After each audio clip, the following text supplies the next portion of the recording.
Mradi wa kwanza ni ujenzi wa box culvert katika barabara ya Chinguto Songambele, ambayo barabara kwa jumla ina kilomita 27. Lakini section ambayo imefanyiwa kazi ni kilomita 3, ambayo tulifanya ujenzi wa box culvert pamoja na kifusi kilomita 3, lakini pia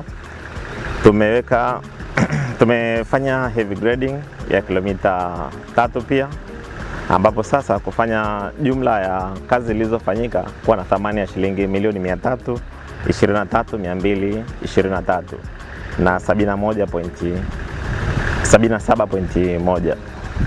Kabla ya kuanza kwa mradi huu, hii section hii hapa tulipojenga box culvert ni katikati ya barabara, kwa maana kilomita hizo 27.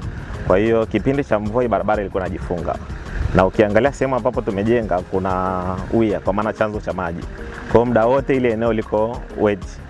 Kwa hiyo kipindi cha masika kikifika, barabara eneo hilo inajifunga kabisa. Lakini baada ya kujenga daraja, sasa hivi barabara inapitika kipindi chote cha mwaka, kwa maana kipindi cha mvua inapitika, lakini pia kipindi cha hiki ambacho sasa hivi sio cha mvua, barabara inapitika vizuri.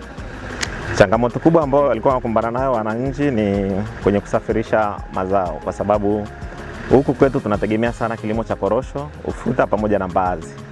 Na haya mazao yana mfumo wake ni wa gala, kwa maana wanapitisha galani alafu then ndo anatoka anaenda kwenye maeneo mengine. Kwa maana yake kipindi hicho hapa chote ambako kabla ujenzi wa daraja hili, usafirishaji wa mazao kutoka kwenye wavunaji wenyewe, kwa maana wakulima, kwenda kwenye magari ilikuwa ni changamoto. Lakini baada ya ujenzi wa hili daraja, manake magari yote sasa hivi yanapita, mzigo ambao umepokelewa galani unatoka kiurahisi kwenda katika maeneo yaliyokusudiwa. Kwa hiyo wananchi wa maeneo haya wanafurahishwa sana na mradi huu, kwa sababu unaunganisha kata 3 ambao ni kata ya Chingutwa, kata ya Mkululu pamoja na kata ya Lulindi.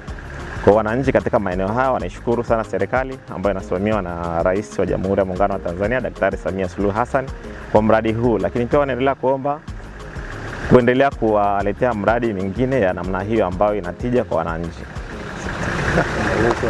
Kabla ya hili daraja kuwepo, tulikuwepo ikinyesha mvua, tulikuwepo tunasubiri sana mpaka mvua iache ndio tunapita tunaenda shuleni. Baada ya ujenzi sasa hivi tunapita tu vizuri hata ikanyesha mvua. Kabla ya ujenzi wa daraja tulikuwa tunapata shida, maji yakijaa wanafunzi wanashindwa kuvuka.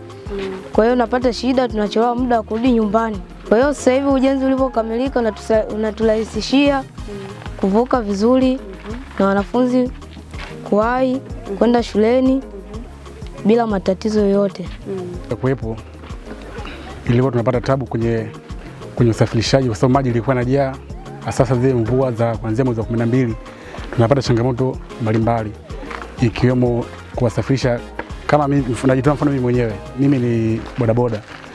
Nilikuwa napata tabu nikifika hapa na abiria na tunasubiri muda mrefu, masaa 2 matatu, hata siku 2 mvua zikiwa zimechanganya.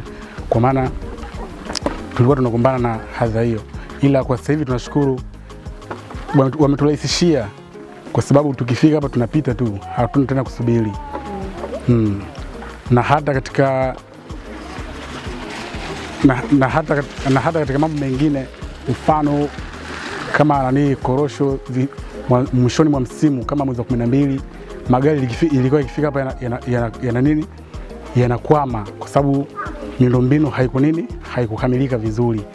Ilikuwa nasubiri hapa mpaka maji yaishe, ila kwa sasa hivi magari ikifika hapa yanapita pasipo kukwama. Kwa hilo tunashukuru serikali ya awamu ya 6